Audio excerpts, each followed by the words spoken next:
I work the night shift at a fast food place in McAllister.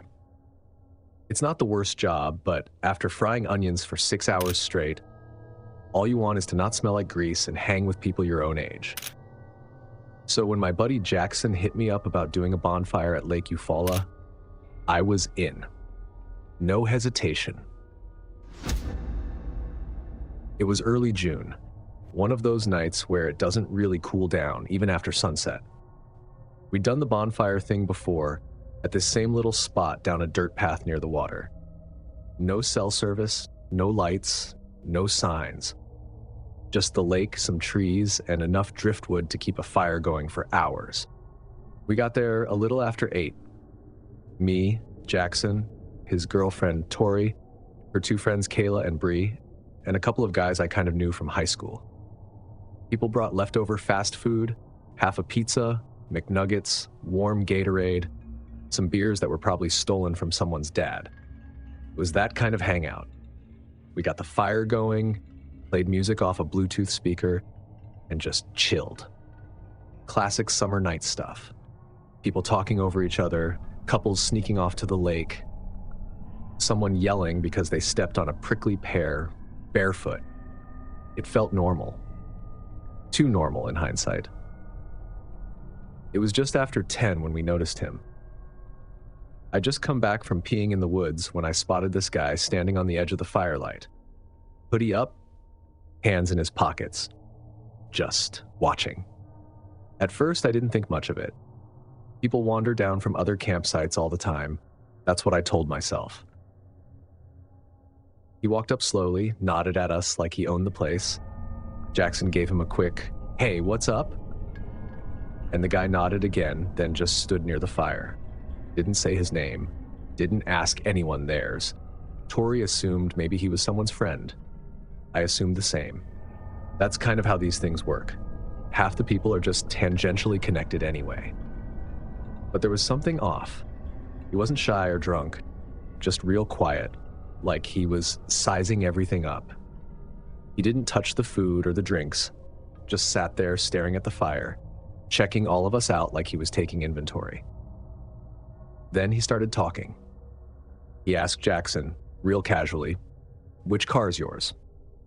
Then to Tori, "You guys driving back tonight?" He asked Kayla if she lived nearby. Asked me if I'd come in that gray Altima. I kind of laughed it off like, "Man, you planning on stealing our rides or what?" And he just smirked. Said nothing. Jackson leaned over and whispered, "Hey, who invited him?" We passed the question around. Bree thought Kayla knew him. Kayla thought he was with me. Nobody knew who he was. That's when I started paying closer attention. The guy wasn't holding a drink, no bag, no cooler. His shoes were clean, too clean, honestly, and he was wearing a hoodie in Oklahoma in June. Around midnight, people started heading out. Bree had to work early. One of the other guys got too drunk and was crashing in his back seat. The vibe changed, not in a bad way, just thinned out, like the spell had broken. The stranger didn't leave. He lingered by the fire, then drifted toward the trees near the parking area. I asked Jackson if we should say something, like ask if he needed a ride or had a campsite. Jackson said, "He's not our problem," and I didn't argue. Eventually, it was just me, Jackson, and Tori cleaning up. We'd promised we'd leave the site better than we found it, so we were putting out the fire and tossing trash into a big black bag. The Bluetooth speaker had died, so it was dead quiet except for the sound of water lapping at the rocks and the insects doing their thing. We walked up the hill to the cars. Jackson's truck, my Altima, and 2 other cars still parked. One of them had a tire that looked weird, deflated. Kayla's Corolla. Then we checked Bree's Civic. Same deal. Flat. But not just flat. Clean slashes. Like with a box cutter. Jackson crouched and looked closer. That's not road damage. That's on purpose. No sign of the stranger. Tori called Bray. She picked up on the 3rd ring, out of breath. Said she was already 40 minutes down the highway when a car started tailing her. High beams on, then off. Speeding up, slowing down. It only broke off when she pulled into a gas station. She didn't see who was driving. I looked back toward the lake, toward the trees. Nothing. No movement. Jackson muttered, "I knew something was off with that guy." We weren't going anywhere. Not with tires like that. Not when that guy was still unaccounted for. We all agreed to stay the night in the cars, parked in a triangle with the headlights facing out. Doors locked. Windows cracked an inch. I didn't sleep much. I was way too wired to sleep. I kept the tire iron in my lap. Once, around 3 a.m., I thought I saw a shadow move past the trees. Might have been nothing. Might have been him. But he never walked back into view. Just vanished. By morning, the tension had faded just enough to feel stupid for being scared. We told ourselves maybe it wasn't him. Maybe it was a coincidence. We still filed a police report. A deputy came out, took photos of the tires, asked the usual questions. "You got any video?" he asked. "Probably vandalism," he said. "People get weird out here during summer." That was it. That's all they could do. We left by noon after Kayla's dad brought spare tires and tools. Later that week, I tried to describe the guy to a sketch artist they brought in for fun at the sheriff's office. Not an official thing, just curiosity. I couldn't even remember his face that well. Just the hoodie and the way he kept looking, not at us, but around us, like he wasn't planning anything for that night. Just taking mental notes for the next time. He knew what we were driving. He waited until people started to leave. He probably had a knife. He might have followed Bray. Next time someone shows up to a party like that, I'm not going to assume they're a friend of a friend. Next time, we ask their name. Next time, we make sure they're not just waiting for the lights to go out.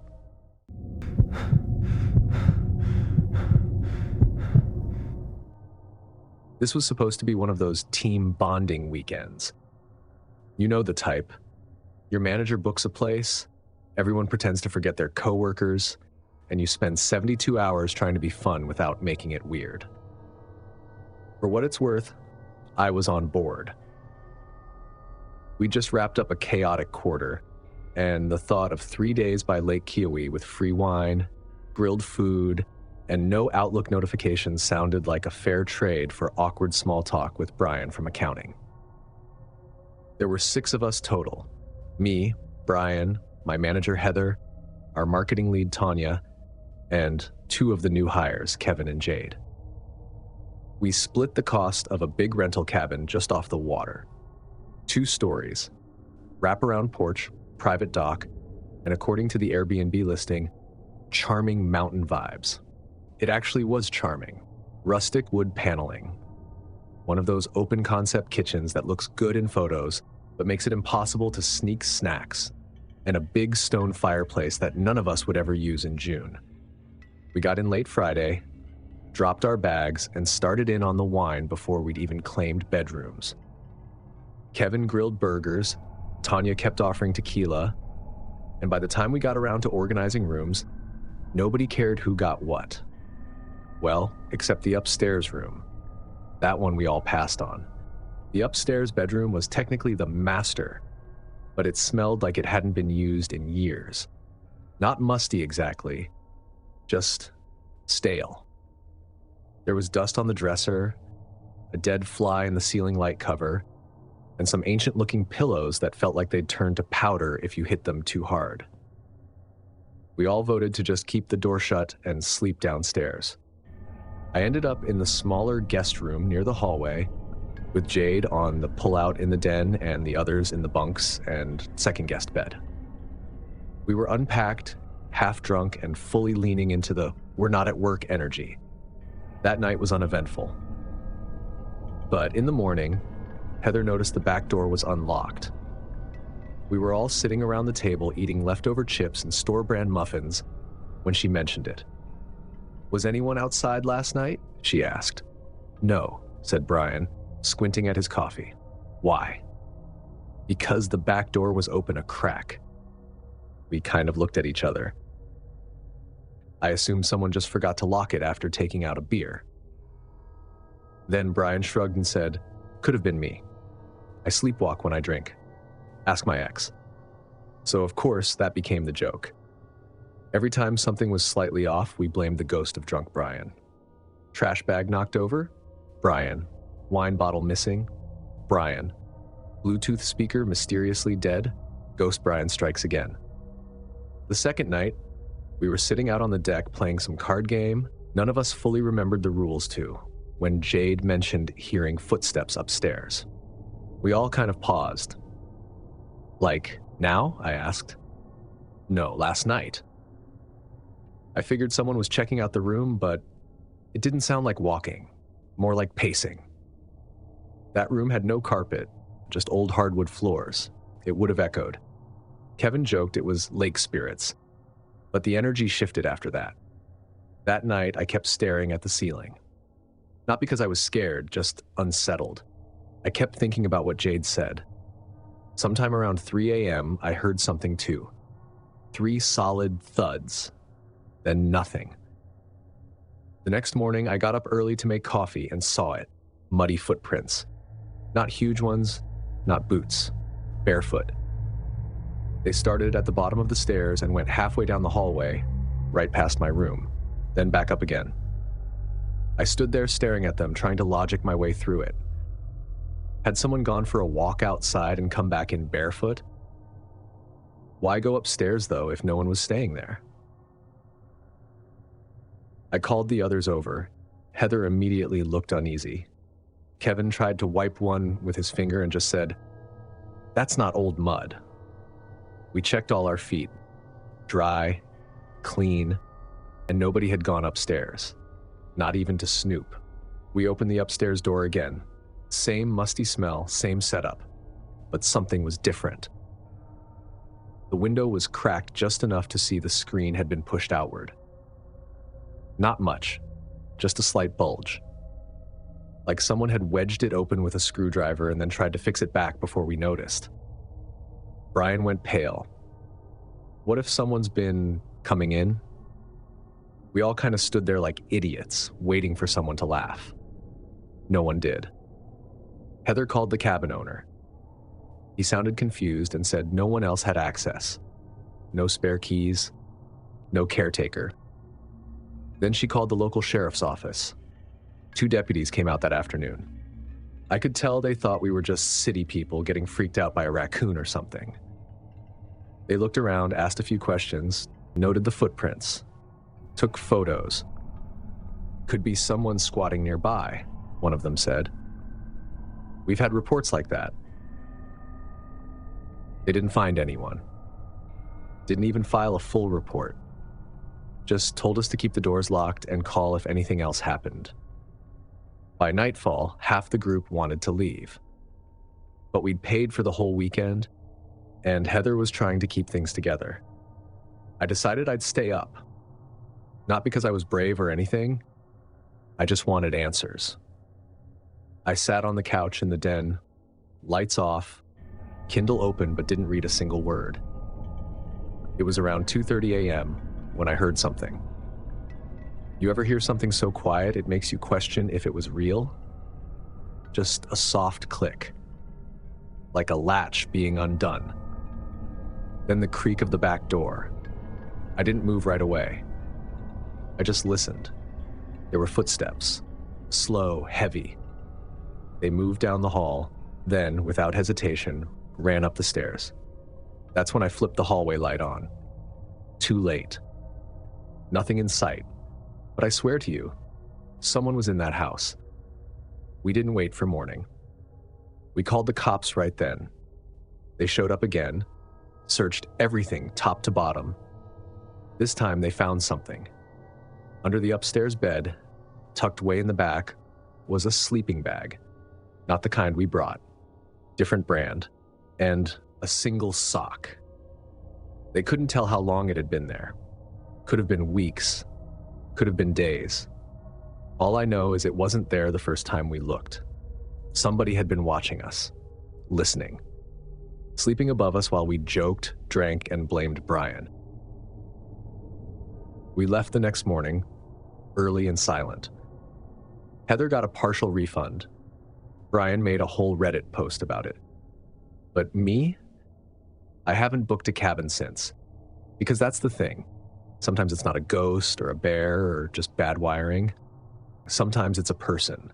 And they don't want to scare you. They want to blend in, live in the gaps, slip in when the door is unlocked, eat just enough to stay quiet, sleep when you sleep. They don't want what's in your house. They want to know how far they can get before you notice. And the part I can't get out of my head? Sometimes, you never really do.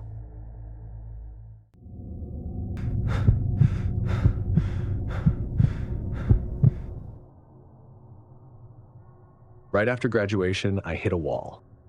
No big celebration, no job offers lined up. Just a digital ceremony on Zoom and a blank calendar stretching into the summer. It wasn't just post-grad burnout. I think the whole pandemic thing had finally caught up to me. Too much screen time, too many headlines, too many people in my apartment complex who didn't understand what quiet hours meant. So I packed up my little 4-door, bought a used tent off Craigslist, and booked a remote campsite up in the Adirondacks. I'd never done a full solo trip before, but I figured I could handle 2 nights with no signal and a decent cooler full of snacks. It was supposed to be quiet, peaceful, a way to reset. And for about the first hour, it was. I got turned around on the trail heading in. The sun was already dipping when I finally spotted the clearing that matched the reservation photo. Site number 14. Only someone was already there. A guy, mid-40s maybe, wearing a faded orange jacket and cargo pants. He had one of those fold-out chairs from Walmart and was hunched over a small camp stove, stirring what looked like canned beans. There was a small blue tent pitched near a tree stump. I froze for a second, thinking I had the wrong spot, but I double-checked my phone's offline map. Site number 14. That was it. He noticed me, gave a quick nod, then went back to stirring. "Hey," I called out, staying by the edge of the clearing. "I think I'm supposed to be here." He didn't seem surprised. Just said, "Ranger told me this one got double booked. Told me to hang tight, maybe you wouldn't show." He said it like it was no big deal, like he wasn't annoyed, just stating facts. He motioned to the other side of the clearing. "Plenty of room if you don't mind sharing." I wanted out, honestly, but it was already late, and I didn't want to hike back with the light fading. So I thanked him, pitched my tent a good 20 feet away, and started getting settled. He offered me a beer. I declined. Said his name was Mike. I didn't give mine, not on purpose, it just never came up. He told me he was out here to reset. Said it was good to get away from people. Which I agreed with, even though in that moment I kind of wished I had a few more people around. He didn't ask me anything. No, where are you from? What do you do? None of the usual filler. Just silence between short statements. I cooked up a sad little camp meal, ramen and a packet of tuna, and pretended I wasn't watching him more than I was watching the trees. Around 10, I zipped into my tent, crawled into my sleeping bag, and tried to focus on the sounds of the woods. Crickets, owl hooting, wind through the trees. It took me a while to fall asleep. At one point, I thought I heard coughing. Short bursts. Closer than it should have been. But when I peeked out, I saw the dull orange glow of his little fire still going. Just him, sitting there, staring into it like he was waiting for something to happen. I zipped back up, double-checked the pepper spray in my bag's side pocket, and told myself not to be paranoid. Just a guy. Just a weird trip. I woke up sometime after 2 a.m. I didn't sit up. Just opened my eyes and stared at the roof of my tent, trying to figure out what had jolted me out of sleep. Crunching. Soft, inconsistent. Leaves, probably. Small twigs. Then I realized it was coming from behind the tent. From the side, Mike's setup wasn't on.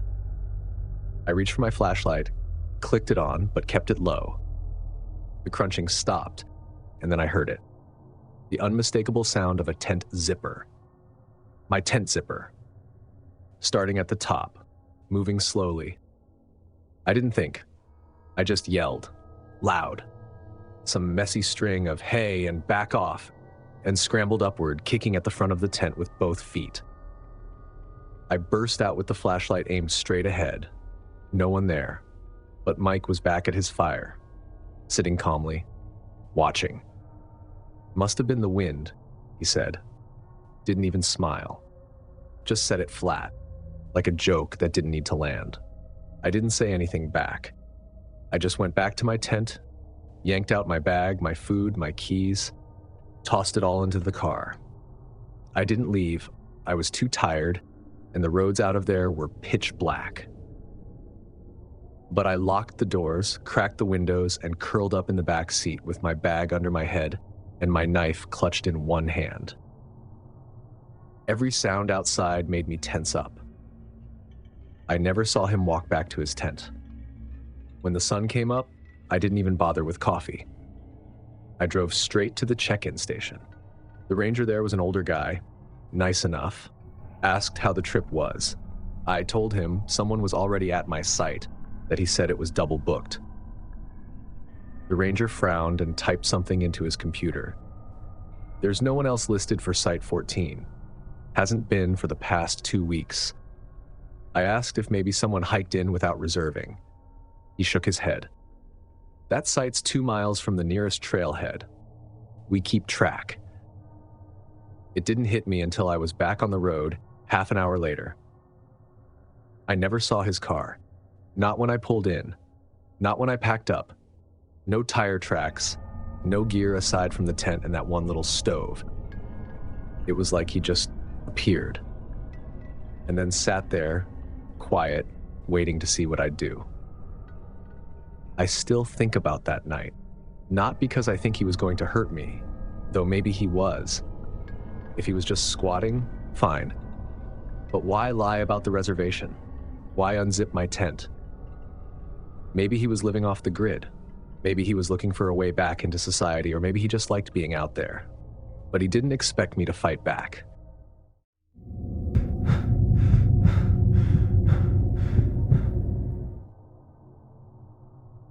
I'd been looking forward to that night all week. 4th of July in our neighborhood isn't anything crazy. No parades or big city shows. But everyone on our block usually pitches in for a decent backyard fireworks display. Fold-out chairs line the sidewalks. Kids run barefoot with glow sticks. Someone's always grilling too much food. I'm a teacher, so summer break gives me a few rare weeks to actually be part of my neighborhood, not just wave at it from the car. That year, I didn't travel. I stayed home. And that night, I set up a lawn chair near the edge of my driveway with a Tupperware of pasta salad and a can of LaCroix. Nothing fancy, just something simple and nice. It was still close to 90 degrees out when the sun finally dipped behind the trees, and Nature's Bug soundtrack was on full volume. But we'd gotten lucky. No rain, no wind. It felt like one of those summer evenings that kind of suspends time. Until I noticed the man near my car. It must have been around 8:45. The first bottle rockets had already started going off. He was just standing there, on the sidewalk, maybe 5 or 6 feet from the bumper of my car, alone. He wasn't holding a drink. No chair, no plate of food. Hands in his pockets, shoulders relaxed like he was just out for a walk and decided to stop. I didn't recognize him, but that didn't mean much. People invite family over. Plus, with the pandemic the year before, there were plenty of new faces on the block. I watched him for a second. He didn't look homeless or strung out or anything like that. Just out of place. like when someone shows up late to a movie and stands in the aisle too long. I figured maybe he was someone's cousin. Maybe he lived a few streets over. So I went back to watching the sky. The show went on for a good hour. Sparklers, ground bloom flowers, those obnoxiously loud screamers. The kids were still chasing each other. Someone had started a game of cornhole in a driveway across the street. And he was still there. Hadn't moved. Still standing by my car, watching the fireworks. Occasionally looking down the street like he was expecting someone. A couple of my neighbors walked by him, one even said, "Hey," as she passed, but he didn't respond. My radar went up right then. He wasn't looking at the fireworks anymore. He was looking at the people.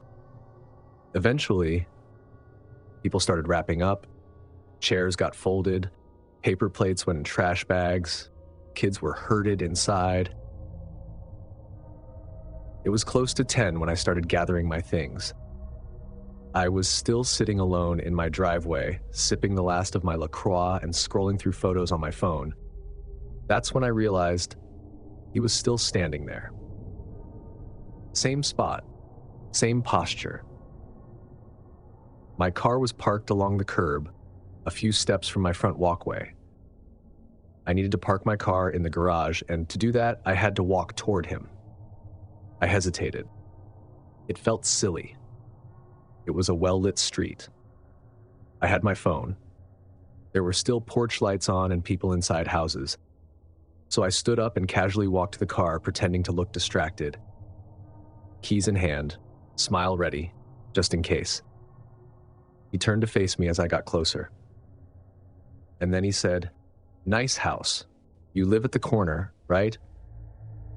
I stopped walking, just for half a second. Because I hadn't said a word to him, not all night, and I don't live on the corner. My driveway just faces the corner house. I don't think my expression changed. I said, "Oh, I'm just visiting," slipped into the driver's seat, locked the doors, and started the engine. He didn't look mad or happy, just blank, just watching. I didn't go home. I drove. I made a right, then another right. Circled the block once. He was still there. I circled again. Gone. I went back home and parked in the garage. When I stepped outside the next morning, I felt okay at first, like maybe I'd overreacted. Maybe he had been someone's weird uncle, and I just got spooked because I was alone. Then I saw what was on the floor under my garage door. A red and white striped peppermint still in the plastic, and a folded pamphlet. It was one of those vague religious tracts. Generic clip art of hands reaching toward the sky. No handwritten note. No name. Just left there. After a night where I said nothing to anyone, I took a photo and posted it in our neighborhood WhatsApp group. No one recognized it. Someone asked if maybe he was with the family 3 houses down. They said no. Someone else checked their camera. It didn't catch him leaving. It was like he showed up, stood in silence for an hour, then disappeared. Nobody else remembered seeing him, not even the woman who walked right past him. That week, I bought a set of cameras, front door, garage, side yard. I stopped parking on the street. I stopped sitting outside by myself after dark. Nothing happened after that. No repeat visits, no new pamphlets, but that one sentence kept in my mind. "You live at the corner, right?" Because what that told me was he hadn't just seen me. He'd watched me. He knew where I went, what direction I came from, what door I used. And for some reason, he wanted me to know that he knew. There were 50 people outside that night. Laughter, music, fireworks. And somehow, I ended the night more alone than I'd ever felt. If these stories made you nervous, smash that like button, hit subscribe so you never miss the next scare, and tell me what gave you chills tonight. Send this to a friend who thinks they love summer. Let's see how brave they feel after watching this. And if silence ever made you feel safe, This next video will ruin that for good. Click now to watch 4 disturbing Home Alone horror stories, because maybe you're not as alone as you think. Stay alert. Stay safe. Thanks for watching, and I'll see you in the next nightmare.